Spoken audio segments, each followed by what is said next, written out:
+1 മാത്തമാറ്റിക്സിൻ്റെ മറ്റൊരു ക്ലാസ്സിലേക്ക് എല്ലാ കുട്ടികൾക്കും സ്വാഗതം. നമ്മളിന്ന് ഡിസ്കസ് ചെയ്യാൻ പോകുന്ന ടോപ്പിക്ക് റിലേഷൻസ് എന്ന് പറയുന്ന കാര്യമാണ്.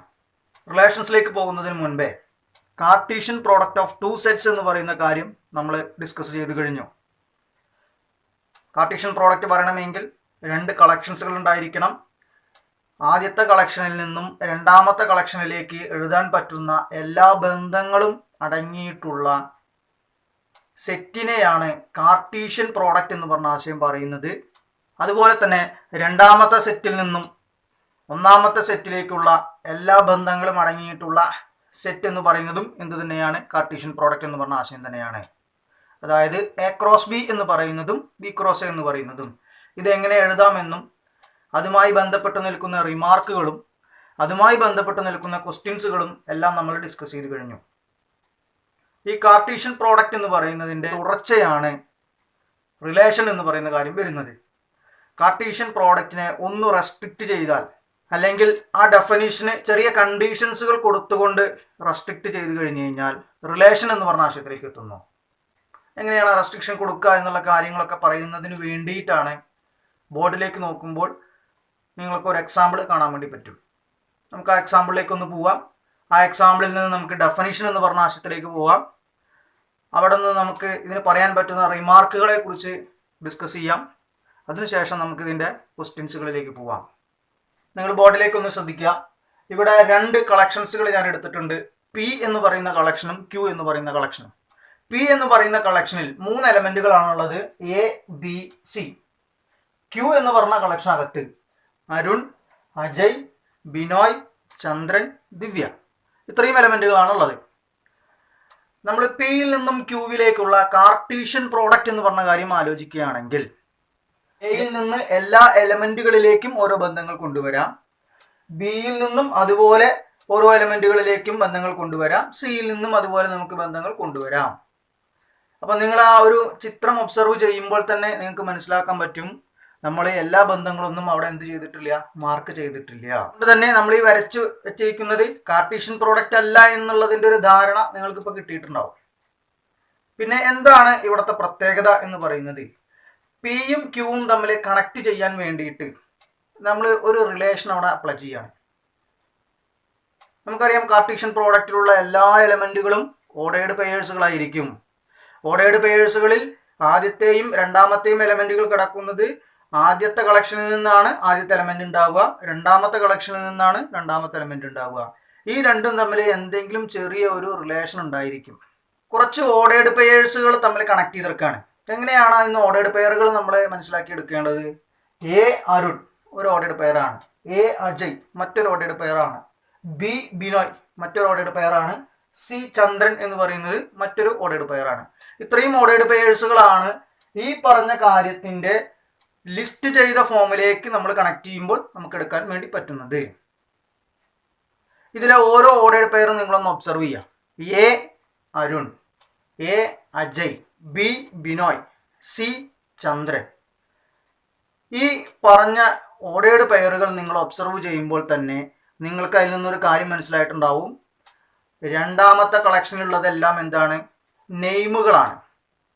ആ നെയിമിൻ്റെ ഫസ്റ്റ് ലെറ്ററാണ് എവിടെ വരുന്നത്? ആദ്യത്തെ കളക്ഷൻ എന്ന് പറയുന്നതിൽ വരുന്നത്. അപ്പോൾ ആ ഓർഡേർഡ് പെയറുകളിൽ കിടക്കുന്ന കണക്ഷൻ എന്ന് പറയുന്നത് നെയിമിൻ്റെ ഫസ്റ്റ് ലെറ്റർ ആണ് അവിടെ എന്തായിട്ട് വരുന്നത്? കണക്ഷനായിട്ട് കയറി വരുന്നത്. ഏത് റിലേഷൻസുകളെയും നമുക്ക് എന്ത് ചെയ്യാം? സെറ്റ് എഴുതി അതേപോലെ തന്നെ റോസ്റ്റർ ഫോമിൽ എഴുതാം, സെറ്റ് ബിൽഡർ ഫോമിൽ എഴുതാം. കാരണം റിലേഷൻ എന്ന് പറയുന്നതാണെങ്കിലും കാർട്ടീഷ്യൻ പ്രോഡക്റ്റ് എന്ന് പറയുന്നതാണെങ്കിലും ഒക്കെ എന്താണ്? ഒരു സെറ്റ് തന്നെയാണ്. അതുകൊണ്ട് തന്നെ ഇവയെ റോസ്റ്റർ ഫോമിലും എഴുതാം, സെറ്റ് ബിൽഡർ ഫോമിലും എഴുതാം. അപ്പോൾ നമ്മുടെ ഈ ഒരു ഫിഗറിൽ കിടക്കുന്ന ഒരു കാര്യത്തിനെ നമ്മൾ സെറ്റ് ബിൽഡർ ഫോമിലേക്ക് ഒന്ന് കണക്ട് ചെയ്യാണ്. ഈ ഒരു റിലേഷനെ ആർ എന്ന് പറഞ്ഞ ലെറ്റർ കൊണ്ട് സൂചിപ്പിക്കുകയാണെങ്കിൽ നമ്മളിപ്പോൾ വരച്ചു വെച്ചിരിക്കുന്ന ഒരു കാര്യത്തിനെ R equal to set of all ordered pair X Y set that X is the letter of the name Y.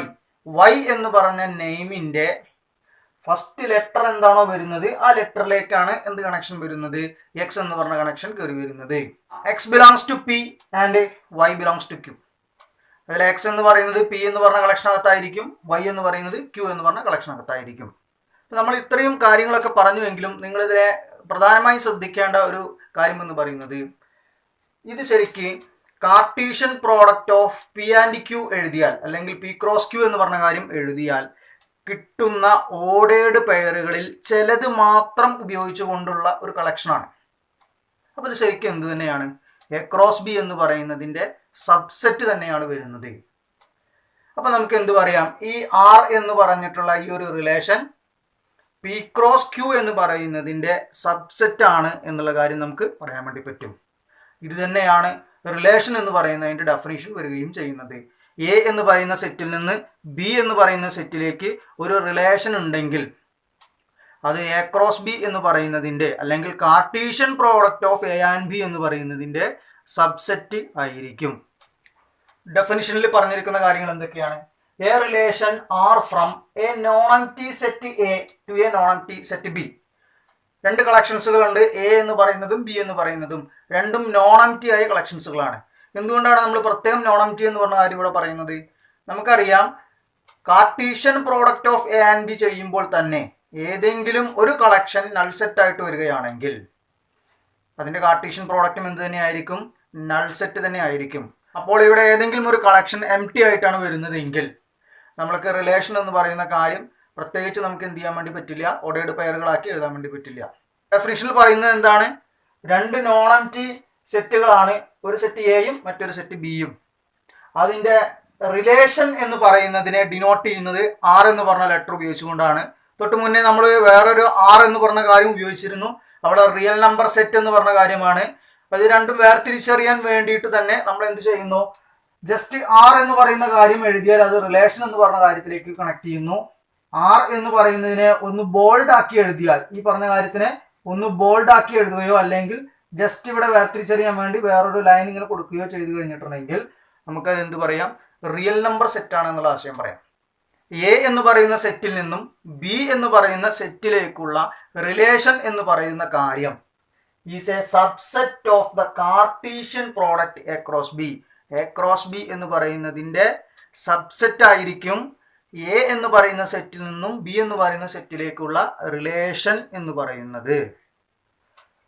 The subset is derived by describing a relationship between the first element and the second element. ഇതിലെ subset എന്ന് പറയുന്ന കാര്യത്തിലേക്ക് connect ചെയ്യുമ്പോൾ നമ്മൾ ordered പെയറുകളാണ് ഇതിനകത്ത് വരിക എന്നുള്ള കാര്യം എക്സാമ്പിളിലൂടെ മനസ്സിലാക്കിയെടുത്തു. ആ ഓർഡേർഡ് പെയറിലെ ഫസ്റ്റ് എലമെന്റും സെക്കൻഡ് എലമെന്റും തമ്മിൽ എന്തെങ്കിലും ഒരു ലിങ്ക് ഉണ്ടായിരിക്കും, അല്ലെങ്കിൽ എന്തെങ്കിലും ഒരു റിലേഷൻ ഉണ്ടായിരിക്കും. The second element is called the image of the first element.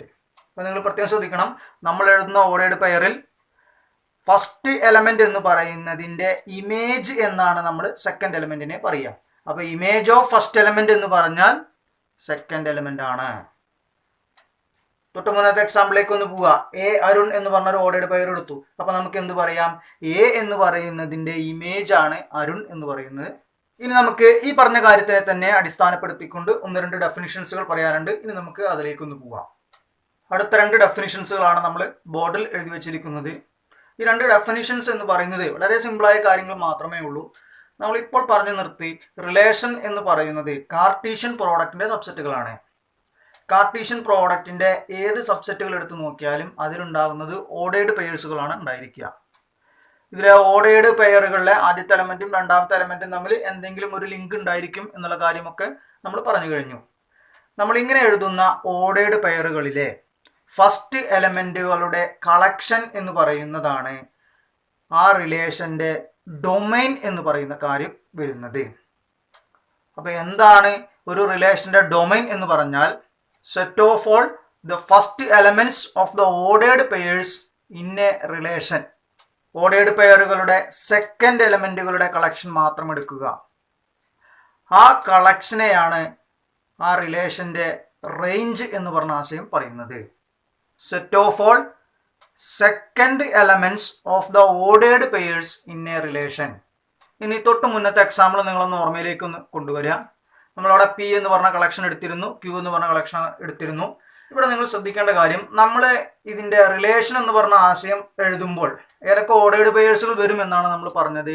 A Arun വരും, എ അജയ് വരും, ബി ബിനോയ് വരും, സി ചന്ദ്രൻ എന്ന് പറയുന്നത് വരും. ഇത്രയും ഓർഡേഡ് പെയേഴ്സ് ആണ് നമുക്ക് വരുന്നത്. ഇവിടെ നിങ്ങൾ പ്രത്യേകം ശ്രദ്ധിക്കേണ്ട ഒരു കാര്യം, നമ്മുടെ ക്യൂ എന്ന് പറഞ്ഞ കളക്ഷനകത്ത് ദിവ്യ എന്ന് പറഞ്ഞൊരു എലമെന്റ് ഉണ്ടായിരുന്നു. പക്ഷെ അത് നമ്മൾ തൊട്ട് മുന്നേ പ്രതിപാദിച്ചാൽ എവിടെയും അത് വന്നിട്ടുണ്ടായിരുന്നില്ല. ഈ ഒരു കാര്യം വരുന്നത് ഒരു റിലേഷൻ എന്ന് പറയുന്നതിൻ്റെ കോഡ് ഡൊമൈൻ എന്ന് പറഞ്ഞ കാര്യമാണ് നമ്മൾ എടുക്കുന്നത് എങ്കിൽ, ഒരു റിലേഷൻ എവിടെ നിന്ന് എവിടേക്കാണോ ഡിഫൈൻ ചെയ്യുന്നത് ആ ഡിഫൈൻ ചെയ്യുന്ന സെറ്റിനെയാണ് നമ്മൾ എന്ത് പറയുന്നത്, കോഡ് ഡൊമൈൻ എന്ന് പറഞ്ഞ ആശയം പറയുന്നത്. ഫോർ എക്സാമ്പിൾ പറഞ്ഞാൽ ഒരു റിലേഷൻ ഉണ്ട്, അത് എയിൽ നിന്ന് ബിയിലേക്കാണ്. അങ്ങനെയാണെങ്കിൽ ബി എന്ന് പറഞ്ഞ മുഴുവൻ സെറ്റിനെയുമാണ് നമ്മൾ എന്ത് പറയുന്നത്, കോഡ് ഡൊമൈൻ എന്ന് പറഞ്ഞ ആശയം പറയുന്നത്. അപ്പോൾ ആ ഒരു എക്സാമ്പിളിൽ പിയിൽ നിന്ന് ക്യൂവിലേക്കാണ് നമ്മൾ റിലേഷനെ കുറിച്ച് പറഞ്ഞത്. അങ്ങനെയാണെങ്കിൽ ക്യൂ എന്ന് പറയുന്ന സെറ്റ് അവിടെ എന്തായിരിക്കും, കോഡ് ഡൊമൈൻ ആയിരിക്കും. എന്നാൽ അവിടെ ഡൊമൈനും റേഞ്ചിനെ കുറിച്ച് നിങ്ങളൊന്ന് ചിന്തിച്ചു നോക്കൂ. ഡൊമൈൻ എന്ന് പറഞ്ഞു കഴിഞ്ഞാൽ ഫസ്റ്റ് എലമെന്റിന്റെ കളക്ഷനാണ്. ഈ ഫസ്റ്റ് എലമെന്റുകളൊക്കെ എവിടെയാണ് ഉണ്ടായിരിക്കുക, ആദ്യത്തെ കളക്ഷനകത്താണ് ഉണ്ടായിരിക്കുക. അതായത് പിന്നകത്താണ് ഉണ്ടായിരിക്കുക. ആ പിയിൽ ഏതൊക്കെ എലമെന്റ്സുകളുള്ളത്, എയും ബിയും സിയും. അപ്പൊ നമ്മുടെ ആ ഒരു എക്സാമ്പിളിലെ ഡൊമൈൻ എന്ന് പറയുന്നത് set A comma B comma C. Range എന്ന് പറയുന്നതോ ഓർഡേർഡ് പെയറുകളിൽ വരുന്ന സെക്കൻഡ് എലമെന്റുകളുടെ കളക്ഷനാണ്. ഏതൊക്കെയാണ് വരിക, അരുൺ വരും, അജയ് വരും, ബിനോയ് വരും, ചന്ദ്രൻ വരും. അപ്പൊ നമ്മൾ ആ കളക്ഷൻ എങ്ങനെയാണ് എഴുതുക, set of all Arun, Ajay, Binoy, Chandran. പക്ഷെ അവിടെ നിങ്ങൾ ശ്രദ്ധിക്കേണ്ട ഒരു പ്രധാനപ്പെട്ട കാര്യം എന്ന് പറയുന്നത്, ആ കളക്ഷനകത്ത് ദിവ്യ എന്ന് പറയുന്ന ഒരു എലമെന്റ് ഇല്ല. എന്നാൽ കോഡ് ഡൊമൈൻ ആണ് ചോദിച്ചിരിക്കുന്നത് എങ്കിൽ ദിവ്യ കൂടി അതിനകത്തേക്ക് കയറി വരും. അതായത് ക്യൂ എന്ന് പറയുന്ന കളക്ഷൻ മുഴുവനായിട്ട് എവിടെ വരുന്നു, കോഡ് ഡൊമൈൻ എന്ന് പറഞ്ഞ ആശയത്തിൽ വരുന്നു. അപ്പൊ നമ്മൾ പെട്ടെന്ന് കോഡ് ഡൊമൈൻ എന്ന് പറഞ്ഞ ആരും ചിന്തിക്കണമെങ്കിൽ നമ്മൾ നോക്കേണ്ടത് എന്താണ്, ഏത് റിലേഷൻ പറയുകയാണെങ്കിലും ഒരു സെറ്റിൽ നിന്ന് മറ്റൊരു സെറ്റിലേക്ക് പറയുകയുള്ളൂ. ഏത് സെറ്റിലേക്കാണോ നമ്മൾ പറയുന്നത് ആ സെറ്റ് മുഴുവനായിട്ട് കോഡ് ഡൊമൈനിൽ വരും. എന്നാൽ റേഞ്ച് എന്ന് പറയുന്നത് മുഴുവനായിട്ട് വരണം എന്ന് യാതൊരു നിർബന്ധവുമില്ല. എന്നാൽ ചില എക്സാമ്പിൾസുകൾ എടുത്ത് നമ്മൾ ചെയ്തു നോക്കുന്ന സമയത്ത് എന്ത് വരും, മുഴുവനായിട്ട് വരികയും ചെയ്യും. എ എന്ന് പറയുന്ന collection A B C, B എന്ന് പറയുന്ന കളക്ഷൻ 1 2 3 എന്ന് പറഞ്ഞ് എടുക്കുകയാണ്. ഇവിടെ ഞാൻ എയിൽ നിന്ന് 1ലേക്ക്, ബിയിൽ നിന്ന് 2ലേക്ക്, സിയിൽ നിന്ന് 3ലേക്ക് മാത്രമാണ് ഡിഫൈൻ ചെയ്യുന്നത്. അപ്പൊ നിങ്ങളിവിടെ നോക്കുക, ഡൊമൈൻ എന്ന് പറഞ്ഞാൽ എയും ബിയും സിയും വരും. റേഞ്ച് എന്ന് പറഞ്ഞാൽ 1 ഉം 2 ഉം 3 ഉം വരും. കോഡ് ഡൊമൈൻ എന്ന് പറഞ്ഞാൽ എന്ത് വരും, 1 2 3 വരും എന്ന് പറഞ്ഞു കഴിഞ്ഞിട്ടുണ്ടെങ്കിൽ അവിടെ റേഞ്ച് എന്ന് പറയുന്നതും കോഡ് ഡൊമൈൻ എന്ന് പറയുന്നതും എന്താണ്, ഒരേ കാര്യം തന്നെയാണ് വരിക. എന്നാൽ നമ്മൾ ആദ്യം പ്രതിപാദിച്ച എക്സാമ്പിൾ അങ്ങനെയല്ല. അവിടെ റേഞ്ച് എന്ന് പറയുന്നത് കോഡ് ഡൊമൈൻ്റെ സബ്സെറ്റ് ആയിരിക്കും. The whole set B is called the codomain of the relation R. R എന്ന് പറഞ്ഞ റിലേഷന്റെ കോഡ് ഡൊമൈൻ എന്ന് പറയുന്നത് ബി എന്ന് പറയുന്ന സെറ്റാണ്. അതിന്റെ കാരണം ഇവിടെ എല്ലാം നമ്മൾ പറയുന്നത് എന്താണ്, റിലേഷൻ എയിൽ നിന്ന് ബിയിലേക്കാണ് എന്നുള്ളതാണ് പറഞ്ഞിരിക്കുന്നത്. Note that range subset or equal to codomain. അവിടെ പറഞ്ഞിരിക്കുന്നത് എന്താണ്, കോഡ് ഡൊമൈൻ എന്ന് പറയുന്നതിന്റെ സബ്സെറ്റ് ആയിട്ട് റേഞ്ച് വരാം, അല്ലെങ്കിൽ പരമാവധി അത് എന്താവാം, രണ്ടും ഒരുപോലെ ആവാം. അതിന്റെ എക്സാമ്പിൾസ് ആണ് തൊട്ട് മുകളിൽ നമ്മൾ പറഞ്ഞു കഴിഞ്ഞത്. ഇനി നമുക്ക് ഇതിന്റെ റിമാർക്കുകളിലേക്ക് ഒന്ന് പോയി നോക്കാം. റിമാർക്കുകളിൽ നമുക്ക് 2 റിമാർക്കുകളാണ് പറയുവാനുള്ളത്. തൊട്ട് മുന്നേ നമ്മൾ പറഞ്ഞു കഴിഞ്ഞിട്ടുള്ള കാര്യം തന്നെയാണ്. ഒന്നാമത്തെ റിമാർക്കിൽ പറയുന്നത്, a relation may be represent algebraically either by the roster form or by set builder form. അതായത് ഒരു റിലേഷൻ എന്ന് പറയുന്നതിനെ 2 രീതിയിലാണ് നമ്മൾ റെപ്രസെന്റ് ചെയ്യുന്നത്, റോസ്റ്റർ ഫോമിലോ അല്ലെങ്കിൽ സെറ്റ് ബിൽഡർ ഫോമിലോ. രണ്ടാമത്തെ റിമാർക്ക് പറയുന്നത്, an arrow diagram is a visual representation of a relation. ഇതാണ് നമ്മൾ ഇന്നത്തെ ക്ലാസിന്റെ തുടക്കം മുതൽ കണ്ടുവരുന്നത്. ഒരു റിലേഷൻ എന്ന് പറയുന്നതിന്റെ വിഷ്വൽ റെപ്രസെന്റേഷൻ എന്ന് പറയുന്നത് എന്താണ്, ആരോ ഡയഗ്രം എന്നാണ് നമ്മൾ അതിനെ വിളിക്കുന്നത്. ഇവിടെ ആദ്യത്തെ എക്സാമ്പിൾ എടുത്ത് നോക്കിയാൽ തന്നെ നിങ്ങൾക്ക് മനസ്സിലാക്കാൻ വേണ്ടി പറ്റും. 2 എലമെന്റുകളെ തമ്മിൽ കണക്ട് ചെയ്യാൻ വേണ്ടി ഉപയോഗിച്ചിരിക്കുന്നത് ആരോ മാർക്കുകൾ ഉപയോഗിച്ചുകൊണ്ടാണ്. അപ്പോൾ അങ്ങനെയുള്ള ചിത്രീകരണത്തിനെ നമ്മൾ പറയുന്നത് എന്താണ്, ആരോ ഡയഗ്രം എന്ന് പറഞ്ഞ കാര്യമാണ് പറയുന്നത്. സെറ്റുകളെ റെപ്രസെന്റ് ചെയ്യുന്നത് 2 രീതിയിലാണ്, റോസ്റ്റർ ഫോമിലും സെറ്റ് ബിൽഡർ ഫോമിലും. അതേ കാര്യം തന്നെയാണ് നമുക്ക് റിലേഷനിൽ വന്നു കഴിഞ്ഞത്. പിന്നെ സെറ്റിനെ ജിയോമെട്രിക്കൽ ആശയത്തിൽ ചിത്രീകരിക്കുക എന്ന് പറയുന്നത് വെൻ ഡയഗ്രത്തിലൂടെയാണ്. എന്നാൽ റിലേഷൻ എന്ന് പറയുന്നതിനെ ചിത്രീകരിക്കുന്നത് ആരോ ഡയഗ്രത്തിലൂടെയാണ്. ഇനി നമുക്ക് ഇതിൻ്റെ ചോദ്യങ്ങളിലേക്ക് ഒന്ന് പോയി നോക്കാം. നമ്മുടെ ഡെഫിനിഷൻസുകളെക്കാട്ടിലും കൂടുതൽ എക്സാം ഓറിയൻറ്റഡ് ആയിട്ട് നിങ്ങൾ പഠിക്കേണ്ടത് ക്വസ്റ്റ്യൻസുകൾ വർക്ക് ചെയ്യുന്ന കാര്യം തന്നെയാണ്. ഈ ഒരു സെക്ഷനിൽ നമുക്ക് എക്സാമിനേഷൻ ഓറിയൻറ്റഡ് ആയിട്ടുള്ള ക്വസ്റ്റ്യൻസുകൾ വരുമ്പോൾ ആ ക്വസ്റ്റ്യൻസുകളിൽ റിലേഷൻ എന്ന് പറയുന്നത് സെറ്റ് ബിൽഡർ ഫോമിലാണ് നിങ്ങൾക്ക് തരിക. ആ റിലേഷൻ എന്ന് പറയുന്നതിനെ ആരോ ഡയഗ്രത്തിലൂടെ ചിത്രീകരിക്കാൻ വേണ്ടി പറയും. അതുപോലെ ആ റിലേഷൻ്റെ ഡൊമൈൻ എഴുതാനും പറയും, റേഞ്ച് എഴുതാൻ വേണ്ടി പറയും, കോഡൊമൈൻ എഴുതാൻ വേണ്ടി പറയും.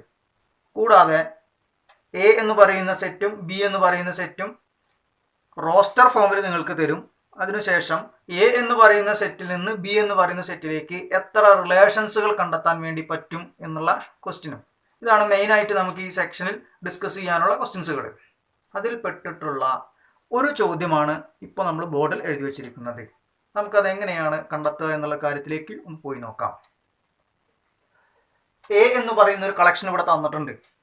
കളക്ഷനകത്ത് 1 മുതൽ 6 വരെയുണ്ട്. Define a relation R from A to A. എയിൽ നിന്ന് എയിലേക്ക് തന്നെ ഒരു റിലേഷൻ ഇവിടെ ഡിഫൈൻ ചെയ്തിട്ടുണ്ട്. എങ്ങനെയാണ് ഡിഫൈൻ ചെയ്തിരിക്കുന്നത്? R is equal to set of all ordered pair X y such that y equal to x plus 1. Y എന്ന് പറയുന്നത് എക്സ് പ്ലസ് 1ന് തുല്യമാകുന്ന രീതിയിലാണ് അവിടെ റിലേഷൻ വരുന്നത്. നമുക്ക് വേണ്ടത് depict this relation using an arrow diagram. ഈ റിലേഷനെ ആരോ ഡയഗ്രത്തിലൂടെ ചിത്രീകരിക്കണം. രണ്ടാമത്തെ ചോദ്യം പറയുന്നത് write down the domain, range and codomain of R. ഈ റിലേഷൻ്റെ ഡൊമൈൻ എഴുതണം, റേഞ്ച് എഴുതണം, അതുപോലെ കോഡൊമൈൻ എന്ന് പറഞ്ഞ കാര്യം എഴുതണം.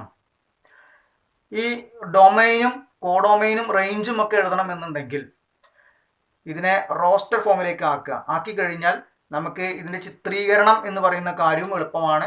ഡൊമൈൻ എഴുതാനും റേഞ്ച് എഴുതാനും അതുപോലെ തന്നെ കോഡൊമൈൻ എന്ന് പറഞ്ഞ കാര്യം എഴുതാനും ഒക്കെ വളരെ എളുപ്പമാണ്. ഈ കോഡൊമൈൻ എന്ന് പറയുന്ന കാര്യം എഴുതണമെങ്കിൽ ശരിക്കും അതിൻ്റെ ആവശ്യമില്ല. കാരണം എന്താ, ഇവിടെ നിന്ന് പറയുന്നുണ്ട് പ്രത്യേകം എയിൽ നിന്ന് എയിലേക്കാണ്. അതുകൊണ്ട് തന്നെ കോഡൊമൈൻ എന്താണ് വരുള്ളൂ? എ എന്ന് പറയുന്ന സെറ്റ് വരികയുള്ളൂ. ഓക്കെ, നമുക്ക് ആദ്യം ഇതിൻ്റെ റോസ്റ്റർ ഫോം എന്ന് പറയുന്ന കാര്യത്തിലേക്ക് ഒന്ന് പോയി നോക്കാം. ഇവിടുത്തെ കണ്ടീഷൻ എന്താണ്? Y equal to x plus 1 ആണ്. നമ്മൾക്ക് എയിൽ നിന്ന് എയിലേക്കാണ് എന്ന് പറഞ്ഞിട്ടുണ്ടെങ്കിൽ എക്സ് എന്ന് പറയുന്നത് എയിനകത്തായിരിക്കണം, വൈ എന്ന് പറയുന്നതും എവിടെ തന്നെ ആയിരിക്കണം? എയിനകത്ത് തന്നെ ആയിരിക്കണം. എയിൽ നിന്ന് എയിലേക്ക് അത് പ്രത്യേകം ശ്രദ്ധിക്കേണ്ട കാര്യമാണ്. അപ്പോൾ നമ്മൾക്ക് എക്സിന് കൊടുക്കാൻ പറ്റുന്ന വാല്യൂസ് ഏതൊക്കെയാണ്? 1 മുതൽ 6 വരെ കൊടുക്കാം. ഞാൻ അതിലെ ഓരോ വാല്യൂസുകളായിട്ട് അതിലേക്കൊന്ന് അപ്ലൈ ചെയ്യാൻ വേണ്ടി പോവാണ്. അപ്ലൈ ചെയ്യുമ്പോൾ ശ്രദ്ധിക്കേണ്ടത് എക്സിന് 1 എന്ന് പറഞ്ഞ കാര്യം കൊടുക്കുന്നത് ഇവിടേക്കാണ്. ഇവിടേക്ക് കൊടുക്കുന്ന സമയത്ത് എക്സ് ഇസ് ഈക്വൽ ടു 1 ആണ് വരുന്നതെങ്കിൽ വൈ എന്ന് പറയുന്നത് 1 പ്ലസ് 1 എത്രയാണ് വരുന്നത്? 2 ആണ് വരുന്നത്. അപ്പോൾ ഇവിടെ നിന്ന് ഒരു ഓർഡേർഡ് പെയർ കിട്ടിക്കഴിഞ്ഞു. ഏതാ ഓർഡേർഡ് പെയർ? 1 2. എക്സ് എന്ന് പറയുന്നതിന് 2 കൊടുക്കുക, വൈ എന്ന് പറയുന്നത് 2 പ്ലസ് 1 3. ഓർഡേർഡ് പെയർ ഏതായി? 2 3. X is equal to 3, Y is equal to 3 plus 1 4 3 4. x is equal to 4, y is equal to 4 plus 1 which is equal to 5. Ordered pair വരുന്നത് 4 5. x is equal to 5, y is equal to 5 plus 1 which is equal to 6. Ordered pair വരുന്നത് 5 6. x is equal to 6, y is equal to 6 plus 1 which is equal to 7. ഇവിടെ നിങ്ങളൊരു കാര്യം പ്രത്യേകം ശ്രദ്ധിക്കേണ്ടതുണ്ട്. എക്സിന് 6 കൊടുക്കാം, കാരണം എയിൽ നിന്നാണ് നമുക്ക് എക്സ് എന്ന് പറഞ്ഞ കാര്യം വരുന്നത്. എയിൽ 6 ഉള്ളത് കൊണ്ട് അത് കൊടുക്കാം. പക്ഷേ നമുക്ക് കിട്ടുന്ന ആൻസർ എന്താണ്? 7 ആണ്. 7 എന്ന് പറയുന്നത് ഈ കളക്ഷനകത്തില്ല, അതായത് എ എന്ന് പറഞ്ഞ ഈ ഒരു സെറ്റിനകത്തില്ല. അതുകൊണ്ട് തന്നെ ഇവിടെ വരുന്ന ഈ ഒരു ഓർഡേർഡ് പെയർ എഴുതുകയാണെങ്കിൽ വരുന്നത് 6 7 ആണ്. പക്ഷേ ഈ ഓർഡേർഡ് പെയർ എവിടെ വരാൻ പാടില്ല? നമ്മുടെ റിലേഷൻ്റെ റോസ്റ്റർ ഫോമിൽ വരാൻ വേണ്ടി പാടില്ല. അപ്പോൾ ബാക്കി നിൽക്കുന്ന ഓർഡേർഡ് പെയർസുകളാണ് നമ്മൾ എന്ത് ചെയ്യുന്നത്? അതിൻ്റെ റോസ്റ്റർ ഫോമിലേക്ക് ആക്കുമ്പോൾ നമ്മൾ ചെയ്യുന്നത്. ഞാൻ അതിൻ്റെ റോസ്റ്റർ ഫോം എന്ന് എഴുതുകയാണ്. R is equal to set of all ordered pair 1 2 2 3 3 4 4 5 5 6. ഇനി സെക്കൻഡ് ക്വസ്റ്റിൻ്റെ ആൻസർ എഴുതാൻ വളരെ എളുപ്പമാണ്. കാരണം എന്താ? സെക്കൻഡ് ക്വസ്റ്റ്യനിൽ ചോദിച്ചിരിക്കുന്നത് ഡൊമൈൻ എന്ന് പറയുന്ന കാര്യം എഴുതാനാണ്. ഡൊമൈൻ എന്ന് പറഞ്ഞാൽ എന്താ? ഇതിൽ കാണുന്ന ആദ്യത്തെ നമ്പറുകൾ മാത്രം എന്ത് ചെയ്യുക? കളക്ട് ചെയ്തെടുക്കുക. ഏതൊക്കെ വരിക? 1 വരും, 2 വരും, 3 വരും, 4 വരും, 5 വരും. അപ്പൊ അതിന്റെ കളക്ഷനാണ് ഡൊമൈൻ വരിക. റേഞ്ച് എന്ന് പറഞ്ഞു കഴിഞ്ഞാൽ സെക്കൻഡ് എലമെന്റുകളുടെ കളക്ഷൻ. 2 വരും, 3 വരും, 4 വരും, 5 വരും, 6 വരും. ഇനി കോഡൊമൈൻ എന്ന് പറഞ്ഞു കഴിഞ്ഞാലോ എ എന്ന് പറയുന്ന സെറ്റ് തന്നെയാണ് വരിക. അപ്പൊ സെക്കൻഡ് ക്വസ്റ്റ്യൻ എഴുതാൻ കാര്യങ്ങൾ എളുപ്പമാണ്. ഫസ്റ്റ് ചോദ്യമാണ് നമ്മൾ ആദ്യം ചെയ്യേണ്ടത്. അവിടെ പറഞ്ഞിരിക്കുന്നത് എന്താണ്? ആരോ ഡയഗ്രത്തിലൂടെ ഇതിനെ നമ്മൾ ചിത്രീകരിക്കണം. ആരോ ഡയഗ്രത്തിലൂടെ ചിത്രീകരിക്കുമ്പോൾ എയിൽ നിന്ന് എയിലേക്കാണ് നമുക്ക് റിലേഷൻ തന്നിരിക്കുന്നത്. അതുകൊണ്ട് തന്നെ നമ്മൾ ആദ്യം എ എന്ന് പറയുന്ന കാര്യം എത്ര എലമെന്റ് വരിക? 1 2 3 4 5 6. ഇതിനെ ഒരു ക്ലോസ്ഡ് ഫിഗറിനകത്താക്കുക. അടുത്തത് വീണ്ടും എയിലേക്ക് തന്നെയാണ്. 1 2 3 4 5 6. ഇവിടെ എഴുതുക, ഇവിടെ എഴുതുക. നമുക്കറിയാം എയിൽ നിന്ന് എയിലേക്കാണ്. അപ്പൊ ഒരു ആരോ മാർക്ക് കൊടുക്കുകയാണ്. അത് റിലേഷൻ എന്ന് പറയുന്ന കാര്യമാണ് പറയുന്നത്. അതുകൊണ്ട് ആർന്ന് പറഞ്ഞ എഴുതി. ഇതിങ്ങനെ എഴുതിയില്ലെങ്കിലും കുഴപ്പമൊന്നുമില്ല. നമുക്കിനി പറയാനുള്ളത് first ordered pair roster form ആക്കിയപ്പോൾ കിട്ടിയത് ഏതാണ്? Ordered pair 1 2. അപ്പോൾ 1ൽ നിന്ന് 2വിലേക്ക് ഒരു ആരോ മാർക്ക് വരയ്ക്കുക. അതുപോലെ 2വിൽ നിന്ന് 3യിലേക്ക് ഒരു ആരോ മാർക്ക് വരയ്ക്കുക. കാരണം ഓർഡേഡ് പെയർ 2 3 നമുക്ക് കിട്ടിയിട്ടുണ്ട്. 3യിൽ നിന്ന് 4ലേക്ക് ഒരു ആരോ മാർക്ക് വരയ്ക്കുക. 4ൽ നിന്ന് 5ലേക്ക് ഒരു ആരോ മാർക്ക് വരയ്ക്കുക. 5ൽ നിന്ന് 6ലേക്ക് ഒരു ആരോ മാർക്ക് വരയ്ക്കുക. ആരോ ഡയഗ്രത്തിലൂടെയുള്ള ചിത്രീകരണം ഇങ്ങനെയാണ് ചെയ്യേണ്ടത്. രണ്ടാമത്തെ ചോദ്യത്തിൽ പറഞ്ഞിരിക്കുന്നത് ഡൊമൈൻ എന്ന് പറയുന്ന കാര്യം കണ്ടുപിടിക്കുക. ഡൊമൈൻ എന്ന് പറഞ്ഞു കഴിഞ്ഞാൽ ഇവിടെ നിന്ന് ഏതൊക്കെ എലമെന്റുകളിൽ നിന്ന് ആരോ മാർക്കുകൾ പോയിട്ടുണ്ട് നോക്കിയാൽ മതി. സെറ്റ് 1 2 3 4 5. റേഞ്ച് എന്ന് പറയുന്നത് സെറ്റ് 2 3 4 5 6. ഏതിലേക്കൊക്കെ ആരോ മാർക്ക് വന്നിട്ടുണ്ട് എന്ന് നോക്കിയാൽ നമുക്ക് എന്ത് എഴുതാം? റേഞ്ച് എന്ന് പറഞ്ഞ കാര്യം എഴുതാം. കോഡൊമൈൻ എയിൽ നിന്ന് എയിലേക്ക് ആയതുകൊണ്ട് എ എന്ന് പറയുന്ന സെറ്റ് തന്നെയാണ് എന്ത് വരിക? കോഡൊമൈൻ വരിക. അപ്പൊ നമുക്ക് ആരോ ഡയഗ്രാം തന്നിട്ട് ഡൊമൈനും റേഞ്ചും എഴുതണം എന്നുണ്ടെങ്കിൽ എന്താലോചിച്ചാൽ മതി. ഇവിടെ നിന്ന് ഏതൊക്കെ നമ്പറുകളിൽ നിന്ന് അല്ലെങ്കിൽ ഏതൊക്കെ എലമെന്റുകളിൽ നിന്ന് ആരോ മാർക്കുകൾ പോയിട്ടുണ്ടോ അതിന്റെ കളക്ഷനാണ് ഡൊമൈൻ വരിക. ഏതിലേക്കൊക്കെയാണോ എത്തിയിരിക്കുന്നത് അതിന്റെ കളക്ഷനാണ് എന്ത് വരുന്നത്? റേഞ്ച് എന്ന് പറഞ്ഞ കാര്യം കയറി വരുന്നത്. കോഡൊമൈൻ എന്ന് പറഞ്ഞു കഴിഞ്ഞാൽ ഈ ഒരു മുഴുവൻ സെറ്റിനെയുമാണ് നമ്മൾ എന്ത് പറയുക? കോഡൊമൈൻ എന്ന് പറഞ്ഞ ആശയം പറയുന്നത്. രണ്ടാമത്തെ ചോദ്യം ഒന്ന് ശ്രദ്ധിക്കുക. The figure shows a relation between P and Q. പിയും ക്യൂവും തമ്മിലുള്ള ഒരു റിലേഷനാണ് തൊട്ട് താഴെ ഫിഗറിലൂടെ നമുക്ക് തന്നിരിക്കുന്നത്. Write this relation in set builder form, in roster form. ആ റിലേഷനെ നമ്മൾ സെറ്റ് ബിൽഡർ ഫോമിൽ എഴുതണം, അതുപോലെ റോസ്റ്റർ ഫോമിൽ എഴുതണം. കൂടാതെ rights it's domain and range. അതിന്റെ ഡൊമൈനും എഴുതണം, റേഞ്ച് എന്ന് പറഞ്ഞ കാര്യവും എഴുതണം. ഇത് ആരോ ഡയഗ്രത്തിലൂടെയാണ് നമുക്ക് തന്നിരിക്കുന്നത്. ഈ ആരോ ഡയഗ്രാം ഒബ്സർവ് ചെയ്യുമ്പോൾ തന്നെ നമുക്ക് ഡൊമൈനും റേഞ്ചും എഴുതാൻ വേണ്ടി പറ്റും. ഡൊമൈൻ എഴുതണമെങ്കിൽ എന്ത് ചെയ്താൽ മതി? എവിടെ നിന്നൊക്കെ ആരോ മാർക്കുകൾ പോയിട്ടുണ്ടോ അതെല്ലാം എവിടെ വരും? ഡൊമൈൻ എന്ന് പറഞ്ഞ കളക്ഷനകത്ത് വരും. എവിടേക്കൊക്കെയാണോ ആരോ മാർക്കുകൾ എത്തി നിൽക്കുന്നത് അതിന്റെ കളക്ഷൻ എന്ന് പറഞ്ഞാൽ എന്ത് വരും? റേഞ്ച് എന്ന് പറഞ്ഞ കാര്യം വരും. ഇനി അഥവാ കോഡൊമൈൻ ചോദിക്കുകയാണെങ്കിൽ കോഡൊമൈൻ എന്ന് പറഞ്ഞാൽ എന്താണ്? ക്യൂ എന്ന് പറയുന്ന സെറ്റ് തന്നെയാണ് കയറി വരുന്നത്. നമ്മൾക്ക് ഇതിനെ സെറ്റ് ബിൽഡർ ഫോമിലാക്കണം, അതുപോലെ റോസ്റ്റർ ഫോമിലേക്ക് ആക്കണം. സെറ്റ് ബിൽഡർ ഫോമിലേക്ക് ആക്കുമ്പോൾ നമ്മൾ ഈ ഫിഗർ നല്ലതുപോലെ ഒന്ന് ഒബ്സർവ് ചെയ്യാം. 9 എന്ന് പറഞ്ഞ എലമെന്റിൽ നിന്ന് 3യിലേക്കും -3യിലേക്കും കണക്ഷൻ പോയിട്ടുണ്ട്. അതുപോലെ തന്നെ 4 എന്ന് പറയുന്നത് 2വിലേക്കും -2വിലേക്കും കണക്ഷൻ പോയിട്ടുണ്ട്. 25 എന്ന് പറയുന്നത് 5ലേക്കും -5ലേക്കും കണക്ഷൻ പോയിട്ടുണ്ട്. അതായത് ഈ എലമെന്റുകളുടെ സ്ക്വയർ റൂട്ടുകളിലേക്കാണ് അപ്പുറത്തേക്ക് ബന്ധം പോയിരിക്കുന്നത്. അല്ലെങ്കിൽ മറ്റൊരു രീതിയിലും ചിന്തിക്കാം, ഇവിടെ കിടക്കുന്ന നമ്പറുകളുടെ സ്ക്വയറുകളായിട്ടാണ് എന്ത് വരുന്നത്? പി എന്ന് പറഞ്ഞ കളക്ഷനകത്തുള്ള എലമെന്റുകൾ കയറി വരുന്നത്. അപ്പോൾ ഇതിന്റെ സെറ്റ് ബിൽഡർ ഫോം എന്ന് പറയുന്ന കാര്യം എഴുതുമ്പോൾ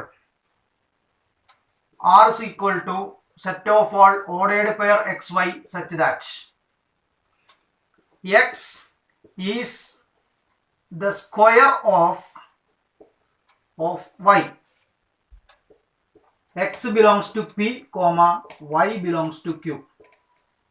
രണ്ടാമത്തെ ചോദ്യത്തിലേക്ക് പോകുമ്പോൾ നമുക്ക് ചെയ്യുവാനുള്ളത് ഈ റിലേഷൻ എന്ന് പറയുന്നതിന്റെ റോസ്റ്റർ ഫോം എഴുതുകയാണ് വേണ്ടത്. റോസ്റ്റർ ഫോം എഴുതുമ്പോൾ R is equal to set of all ordered pair 9ൽ നിന്ന് 3യിലേക്ക് ഒരു ബന്ധം പോയിട്ടുണ്ട്. അതുപോലെ തന്നെ 9ൽ നിന്ന് -3യിലേക്ക് ഒരു ബന്ധം പോയിട്ടുണ്ട്. അപ്പോൾ ആരോ മാർക്കുകളെ അടിസ്ഥാനപ്പെടുത്തിക്കൊണ്ടാണ് നമ്മൾ ഓർഡേഡ് പെയറുകൾ എഴുതുന്നത്. അതുപോലെ 4ൽ നിന്ന് 2വിലേക്ക് ആരോ മാർക്ക് പോയിട്ടുണ്ട്. 4ൽ നിന്ന് -2ലേക്ക് ആരോ മാർക്ക് പോയിട്ടുണ്ട്. 25ൽ നിന്ന് 5ലേക്ക് ആരോ മാർക്ക് പോയിട്ടുണ്ട്, 25ൽ നിന്ന് -5ലേക്ക് ആരോ മാർക്ക് പോയിട്ടുണ്ട്. അപ്പോൾ നമ്മുടെ രണ്ടാമത്തെ സബ് ക്വസ്റ്റ്യനിൽ ആദ്യം പറഞ്ഞു കഴിഞ്ഞിരിക്കുന്ന കാര്യം ചെയ്തു കഴിഞ്ഞു. രണ്ടാമത് എന്താ പറഞ്ഞിരിക്കുന്നത്? ഈ റിലേഷന്റെ ഡൊമൈൻ എഴുതണം, റേഞ്ച് എഴുതണം. ഡൊമൈൻ ഈക്വൽ ടു ഫസ്റ്റ് എലമെന്റുകളുടെ കളക്ഷൻ ആലോചിക്കാം. അങ്ങനെയാണ് വരുന്നതെങ്കിൽ 9 വരും, 4 വരും, 25 വരും. റേഞ്ച് എന്ന് പറയുന്നത് സെക്കൻഡ് എലമെന്റുകളുടെ കളക്ഷൻ. ഓർഡേഡ് പെയറുകളിൽ ഉള്ളതാണ് ഫസ്റ്റ് എലമെന്റും സെക്കൻഡ് എലമെന്റും. സെക്കൻഡ് എലമെന്റ് കളക്ഷൻ എന്ന് പറയുന്നത് എന്ത് വരും? 3 വരും, -3 വരും, 2 വരും, -2 വരും, 5 വരും, -5 എന്ന് പറഞ്ഞ ആശയം വരുന്നു. ഇപ്പോൾ ഡൊമൈനായി, റേഞ്ചായി. ഇത് ഇങ്ങനെ കളക്ട് ചെയ്ത് എടുക്കുമ്പോൾ നിങ്ങൾ ശ്രദ്ധിക്കേണ്ട കാര്യം എന്താ വെച്ചെങ്കിൽ, ചില റിലേഷൻസുകൾ എടുക്കുമ്പോൾ രണ്ട് വ്യത്യസ്ത എലമെന്റിൽ നിന്ന് ഒരേ കാര്യത്തിലേക്ക് തന്നെ എന്തുണ്ടാവും? കണക്ഷൻ കൊടുത്തിട്ടുണ്ടാവും. അങ്ങനെ കണക്ഷൻ കൊടുത്തിട്ടുണ്ട് എന്നുണ്ടെങ്കിൽ നമ്മൾ അവിടെ ഇങ്ങനെ റേഞ്ച് എന്ന് പറഞ്ഞ കാര്യം എടുക്കുന്ന സമയത്ത് ഈ ഓർഡേഡ് പെയറിൽ ഇപ്പോൾ ബൈ ചാൻസ് ഇവിടെ 2ഉം ഇവിടെയും 2 തന്നെയാണെന്ന് വിചാരിക്കുക ഞങ്ങൾ. അങ്ങനെയാണെങ്കിൽ നമ്മൾ കളക്ട് ചെയ്യുന്ന സമയത്ത് ഒരു 2 മാത്രമേ എടുക്കാറുള്ളൂ. കാരണം സെറ്റിൽ റിപ്പീറ്റേഷൻ പാടില്ല എന്നുള്ള കാര്യം ഫസ്റ്റ് ചാപ്റ്ററിൽ നമ്മൾ പറഞ്ഞു കഴിഞ്ഞിട്ടുണ്ട്. അപ്പോൾ അതൊക്കെ നിങ്ങൾ ഇതിൻ്റെ ഒപ്പം ഓർമ്മയിലേക്ക് കൊണ്ടുവരേണ്ട കാര്യങ്ങളാണ്. അടുത്ത് നമുക്ക് ഡിസ്കസ് ചെയ്യാനുള്ളത് ഒരു നോട്ടാണ്, അതായത് ഒരു ഫോർമുലയാണ് ഇത് ശരിക്കും. ഇതിൽ ആദ്യത്തെ പാർട്ട് എന്ന് പറയുന്നത് നമ്മൾ കാർട്ടീഷ്യൻ പ്രോഡക്റ്റിന്റെ റിമാർക്കായിട്ട് പറഞ്ഞു കഴിഞ്ഞ കാര്യമാണ്. അതായത് if n of A equal to p, A എന്ന് പറയുന്ന കളക്ഷനകത്ത് പി എലമെന്റും ബി എന്ന് പറഞ്ഞ കളക്ഷനകത്ത് ക്യൂ എലമെന്റും ഉണ്ടെങ്കിൽ എ ക്രോസ് ബി എന്ന് പറഞ്ഞ കളക്ഷനകത്ത് പി ക്യൂ എലമെന്റ്സ് ഉണ്ടായിരിക്കും. ഇത് നമ്മൾ റിമാർക്കായിട്ട് എഴുതിയ കാര്യമാണ്. പ്രത്യേകം നമുക്കിവിടെ പറയാനുള്ളത് the total number of relations is 2 raise to p q. Number of relations എന്ന് പറയുന്നത് എത്രയായിരിക്കും? 2 റൈസ് ടു പി ക്യൂ ആയിരിക്കും. അതാണ് അതിൻ്റെ ഫോർമുല വരുന്നത്. ഇനി എങ്ങനെയാണ് ഫോർമുലയിലേക്കുള്ള കണക്ഷൻ പോകുന്നതെന്ന് ചോദിച്ചു കഴിഞ്ഞിട്ടുണ്ടെങ്കിൽ, നമ്മൾ സെറ്റ് എന്ന് പറയുന്ന ചാപ്റ്ററിൽ ഒരു കളക്ഷനകത്ത് m എലമെന്റ് ഉണ്ട് എന്ന് വിചാരിക്കുക. അങ്ങനെയാണെങ്കിൽ അതിൻ്റെ സബ്സെറ്റുകളുടെ എണ്ണം എന്ന് പറയുന്നത് 2 റൈസ് ടു m ആണെന്ന് നമ്മൾ പറഞ്ഞിട്ടുണ്ട്. ഇവിടെ എ എന്ന് പറയുന്ന സെറ്റിനകത്ത് പി എലമെന്റും ബി എന്ന് പറയുന്ന സെറ്റിനകത്ത് ക്യൂ എലമെന്റുമാണ് വരുന്നതെങ്കിൽ എ ക്രോസ് ബി എന്ന് പറഞ്ഞാൽ മറ്റൊരു സെറ്റാണ്. ആ എ ക്രോസ് ബിനകത്ത് എത്ര എലമെന്റ് വരുന്നുണ്ട്? പി ക്യൂ എലമെന്റ്സ് വരുന്നുണ്ട്. നമുക്കറിയാം എ ക്രോസ് ബി എന്ന് പറയുന്നതിൻ്റെ സബ്സെറ്റുകളാണ് റിലേഷൻസുകളായിട്ട് വരുന്നത്. അപ്പോൾ എ ക്രോസ് ബിക്ക് എത്ര സബ്സെറ്റുകൾ കിട്ടും എന്നുള്ള കാര്യം നമ്മൾ ചിന്തിച്ചാൽ മതി. എ ക്രോസ് ബിയിൽ ആകെ എത്ര എലമെന്റ് ഉണ്ട്? പി ക്യൂ എലമെന്റ് ഉണ്ട്. അങ്ങനെയാണെങ്കിൽ അതിന് എത്ര സബ്സെറ്റ് ഉണ്ടായിരിക്കും? 2 റൈസ് ടു പി ക്യൂ സബ്സെറ്റുകൾ ഉണ്ടായിരിക്കും. അപ്പോൾ എ ക്രോസ് ബിയുടെ സബ്സെറ്റുകൾ നോക്കിക്കൊണ്ടാണ് നമ്മൾ ഫോർമുലയിലേക്ക് അതിനെ കണക്ട് ചെയ്യുന്നത്. പക്ഷെ നമ്മളത് ക്വസ്റ്റ്യൻസുകൾ വരുമ്പോൾ അപ്ലൈ ചെയ്യുമ്പോൾ എന്താണ് ചെയ്യുക? എയിലെ എലമെന്റിന്റെ എണ്ണം നോക്കും, ബിയിലെ എലമെന്റിന്റെ എണ്ണം നോക്കും. ഈ എലമെന്റുകളുടെ എണ്ണം കിട്ടിക്കഴിഞ്ഞിട്ടുണ്ടെങ്കിൽ പിന്നെ നമ്മൾ നേരിട്ട് എന്ത് ചെയ്യും? ഫോർമുല അപ്ലൈ ചെയ്യും. 2 റൈസ് ടു എയിലെ എലമെന്റിന്റെ എണ്ണം ഇൻറ്റു ബിയിലെ എലമെന്റിന്റെ എണ്ണം. അങ്ങനെയാണ് നമ്മളത് കണക്ട് ചെയ്യുന്നത്. ഇപ്പോൾ നമ്മൾ പറഞ്ഞു കഴിഞ്ഞിട്ടുള്ള നോട്ടുമായി ബന്ധപ്പെട്ട് നിൽക്കുന്ന ഒരു ക്വസ്റ്റ്യൻ ആണ് ബോർഡിൽ എഴുതിയിരിക്കുന്നത്. എ എന്ന് പറയുന്ന സെറ്റിൽ 2 എലമെന്റ് ആണ് 1ഉം 2ഉം. ബി എന്ന് പറയുന്ന സെറ്റിലും 2 എലമെന്റ് ആണ് 3ഉം 4ഉം. അങ്ങനെയാണെങ്കിൽ find the number of relations from A to B. എയിൽ നിന്ന് ബിയിലേക്ക് എത്ര റിലേഷൻസുകൾ നമുക്ക് കണ്ടെത്താൻ വേണ്ടി പറ്റും? അപ്പോൾ നമുക്ക് ഗിവൺ കണ്ടീഷൻസ് എന്തൊക്കെയാണ്? നമ്പർ ഓഫ് എ എന്ന് പറയുന്നത് 2 ആണ്, നമ്പർ ഓഫ് ബി എന്ന് പറയുന്നത് 2 ആണ്. അങ്ങനെയാണെങ്കിൽ തൊട്ട് മുകളിൽ എഴുതിയ ആശയപ്രകാരം number of A cross B എന്ന് പറയുന്നത് എത്ര വരിക? 2 × 2 4 ആണ് വരിക. ഇത് പ്രത്യേകം കണ്ടുപിടിക്കേണ്ടതൊന്നുമില്ല, നേരിട്ടിട്ട് നമുക്ക് എന്ത് പറയാം? therefore number of relations equal to 2 raised to number of A എന്ന് പറഞ്ഞാൽ 2 ആണ് ഇൻറ്റു നമ്പർ ഓഫ് ബി എന്ന് പറയുന്നത് 2 തന്നെയാണ്. അപ്പോൾ 2 റൈസ് ടു 4 എന്ന് പറഞ്ഞാൽ എത്ര വരും? 16 റിലേഷൻസുകൾ നമുക്ക് എന്ത് ചെയ്യാൻ പറ്റും? ഡിഫൈൻ ചെയ്യാൻ വേണ്ടി പറ്റും. അടുത്തൊരു റിമാർക്ക് ശ്രദ്ധിക്കുക. തൊട്ട് മുന്നേ ഒരു എക്സാമ്പിൾ നമ്മൾ കണ്ടു കഴിഞ്ഞിട്ടുള്ള ഒരു കാര്യമാണ്. A relation R from A to A. ഒരു റിലേഷൻ എന്ന് പറയുന്നത് എയിൽ നിന്ന് എയിലേക്ക് തന്നെയാണ് എന്ന് പറയുന്നത് is also stated as a relation on A. ഈ പറയുന്ന കാര്യത്തിനെ എയിലുള്ള ഒരു റിലേഷൻ ആയിട്ട് തന്നെയാണ് നമ്മൾ എന്ത് പറയാറുള്ളത്. അപ്പോൾ A relation defined on A എന്ന് പറഞ്ഞു കഴിഞ്ഞാൽ നമ്മൾ ശ്രദ്ധിക്കേണ്ട കാര്യം എന്താണ്? ആ റിലേഷൻ എന്ന് പറയുന്നത് എയിൽ നിന്ന് എയിലേക്ക് തന്നെ ആയിരിക്കും. A relation defined on capital N. N എന്ന് പറഞ്ഞു കഴിഞ്ഞാൽ നാച്ചുറൽ നമ്പർ സെറ്റ്. ഒന്നും മറന്നു പോരുത്. നാച്ചുറൽ നമ്പർ സെറ്റിൽ നിന്നും നാച്ചുറൽ നമ്പർ സെറ്റിലേക്കുള്ള ഒരു റിലേഷൻ ആയിരിക്കും റിലേഷൻ ഡിഫൈൻഡ് ഓൺ എൻ എന്ന് പറഞ്ഞു കഴിഞ്ഞാൽ. അതുപോലെ ഇവിടെ നമുക്ക് എന്ത് പറയാം? റിലേഷൻ ഡിഫൈൻഡ് ഓൺ എ എന്ന് പറഞ്ഞു കഴിഞ്ഞാൽ അത് എയിൽ നിന്ന് എയിലേക്ക് തന്നെയുള്ള ഒരു റിലേഷൻ ആയിരിക്കും. അപ്പോൾ ഇത്രയും കാര്യങ്ങളാണ് നമ്മൾ ഇന്നത്തെ ക്ലാസ്സിൽ ഡിസ്കസ് ചെയ്യുന്നത്. ഇന്നത്തെ ക്ലാസ്സിൽ നമ്മൾ എന്തൊക്കെ പഠിച്ചു കഴിഞ്ഞു എന്നുള്ളത് പെട്ടെന്ന് ഒന്ന് ഓർമ്മയിലേക്ക് കൊണ്ടുവരാം. എന്താണ് റിലേഷൻ എന്ന് പറഞ്ഞു. റിലേഷന്റെ ഏറ്റവും ചെറിയ ഡെഫിനിഷൻ എന്ന് പറയുന്നത് എന്താണ്? Cartesian product of A and ബിയുടെ സബ്സെറ്റുകളെയാണ് നമ്മൾ റിലേഷൻ എന്ന് പറഞ്ഞ ആശയം പറയുന്നത്. ഏതു റിലേഷൻ എടുത്തു കഴിഞ്ഞു കഴിഞ്ഞാലും അതിലുണ്ടാകുന്ന എലമെന്റുകളെല്ലാം ഓർഡേർഡ് പെയറുകളായിരിക്കും. ഓർഡേർഡ് പെയറുകളിലെ ഫസ്റ്റ് എലമെന്റിന്റെ കളക്ഷൻ എന്ന് പറയുന്നത് ആ റിലേഷന്റെ ഡൊമൈൻ ആയിരിക്കും. സെക്കൻഡ് എലമെന്റിന്റെ കളക്ഷൻ എന്ന് പറയുന്നത് ആ റിലേഷന്റെ റേഞ്ച് ആയിരിക്കും. ഒരു റിലേഷൻ ഏത് സെറ്റിൽ നിന്ന് ഏത് സെറ്റിലേക്കാണോ ഡിഫൈൻ ചെയ്യുന്നത്, ആ ഡിഫൈൻ ചെയ്യുന്നത് ഏത് സെറ്റിലേക്കാണോ ആ സെറ്റിനെ നമ്മൾ എന്ത് പറയുന്നു? കോഡൊമൈൻ എന്ന് പറഞ്ഞ ആശയം പറയുന്നു. ഈ കോഡൊമൈൻ എന്ന് പറയുന്നതും റേഞ്ച് എന്ന് പറയുന്നതും തമ്മിലൊരു കണക്ഷൻ കൂടി നമ്മളവിടെ പറഞ്ഞു. Range subset or equal to codomain. ചില സന്ദർഭങ്ങളിൽ റേഞ്ചും കോഡൊമൈനും ഈക്വൽ ആവാം, അല്ലെങ്കിൽ സബ്സെറ്റ് എന്ന് പറഞ്ഞ കണ്ടീഷനാണ് ഹോൾഡ് ചെയ്യുന്നത്. പിന്നെ നമ്മൾ 2-3 ക്വസ്റ്റ്യൻസുകൾ നമ്മൾ ഡിസ്കസ് ചെയ്തു.